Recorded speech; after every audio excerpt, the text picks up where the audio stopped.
I should trust my intuition. My intuition tells me something to stay right. You've been deflecting all the simplest of questions, and that ain't gonna fly. Hi guys, it's me, Tiffany, also known as Taco Tiffy, and today I'll be talking about the trip that Seth and I made to London during a global pandemic. Seth and I went to London in July and we came back to Malaysia in August. And there is a whole list of videos that will show you the quarantine process, the home quarantine application, as well as the application you need in order to leave the country. I'll link it somewhere up here. But today, we'll be showing you what it was like flying to London, and finally, when we got there, the day 2 and day 8 tests that we had to take. Without further ado, let's dive right in. Good morning. Where are we? We're in the car, we're on the way to the airport. As you can see, it's very quiet. Unfamiliar sight. Yep, we are in the airport. It's been a very long time. I'm currently wearing an N95 mask and a face shield because this is what everyone recommends when you're flying during a pandemic. So when we came in, the first thing they asked us to do was show us your negative PCR report. In addition to that, they check your temperature, they ask you to scan my Sejahtera. I actually feel very safe knowing that they specifically check everyone's PCR test result, meaning that we are more likely than not to make sure that people around here are negative from COVID-19. Alright, we're gonna go and check in now. We'll let you guys know after this.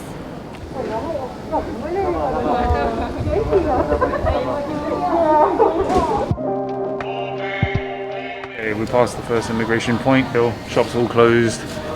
Everything here, except for Starbucks. Always good business at Starbucks.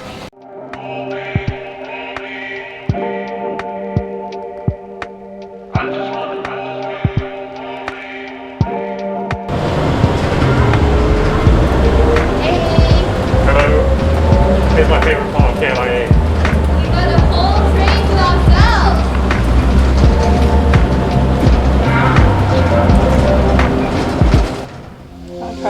My mother told me I should trust my intuition, and my intuition tells me something to stay right. You've been deflecting all the simplest of questions, and that ain't gonna fly. My father told me I should keep my reputation in mind, and baby girl, my reputation's on the line. I've been defending you from rumors that are spreading, so don't hang me up too dry. But you've been staring at your phone, ain't going. They serve hot food. I mean, this is pretty much the same with or without COVID. So you gotta take off your mask to eat. You didn't always I could read the message you were sending in your sunglasses reflections. I don't ever wanna see that name again. No. So at this point in the video, we just arrived in London and we were allowed to home quarantine. Upon arrival, we went straight to the place we were quarantining at. So England doesn't require you to take a swab test at the airport. Instead, you can do it from the comfort of your own home. Comfort. However, you do need to book your swab test beforehand, otherwise they won't let you enter the country at immigration. And the swab test that we chose to take was by Randox Health. So Randox Health had a promotion for £86 for 2 tests, and that worked out to about £43 each. And they send those tests to your quarantining address. In order to get that price of £86, you will need to use a promo code, and I'll share some of the promo codes in the description box below, so check those out. Once we got to the quarantine location, we were given a kit, and this had all the details that we needed to carry out our own swab test, which we were supposed to do before day 2 of arrival. So you can do that the day you arrive, the day after, or on day 2 itself. So here we have our day 2 tests. It got sent to us in the mail. Let's take a look inside.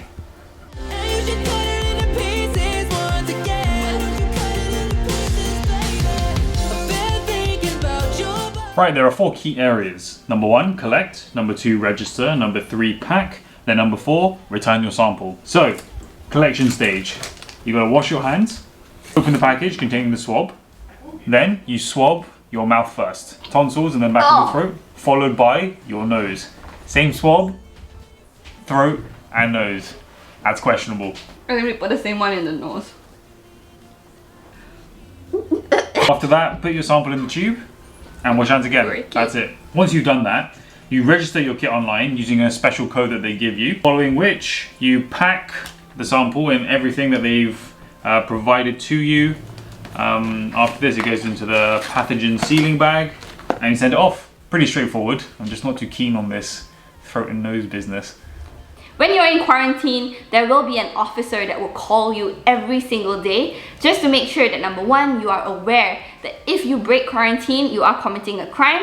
And secondly, just to check whether you have any symptoms, they also want to share with you resources in case you do have COVID. You do the same thing for day 2 and day 8, and your test kits can be dropped off at certain specified locations that they will tell you on the box of your Randox kit. At this stage, you may be wondering, what happens if I live alone? How am I going to drop off this test? Would I not be breaking quarantine? So that's one of those limited grounds in which you can leave your house. If there's no one who can drop your kit off for you, you can do it yourself. So in our situation, the drop-off point required some public transport. Fortunately, we were quarantining with my in-laws and they were able to help us drop off our kits. UK has quite a unique thing called test to release.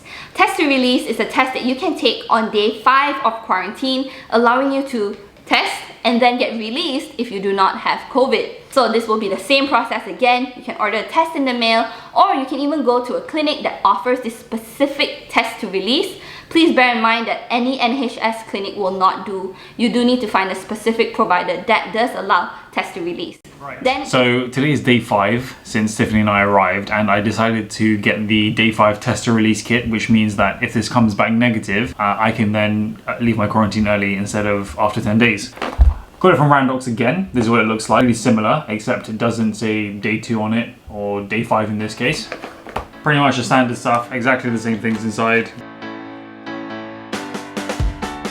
So this is a great way to sort of have a shorter quarantine period. Here are some clips of us trying to do the test ourselves. It is not a comfortable experience, and if you don't do it properly, your results may be inconclusive and you have to do it again. Therefore, please make sure that you follow the instructions to the T. My mother told me I should trust my intuition, and my intuition tells me something to stay right. You've been deflecting all the simplest of questions. With that said, I hope you enjoyed watching this video and that it has helped you and provided some information for you. I do hope to be putting out more videos and vlogs about our time in London, and now that we're back in Malaysia, I hope to show you guys more of what we're up to. Till then, take care, bye bye!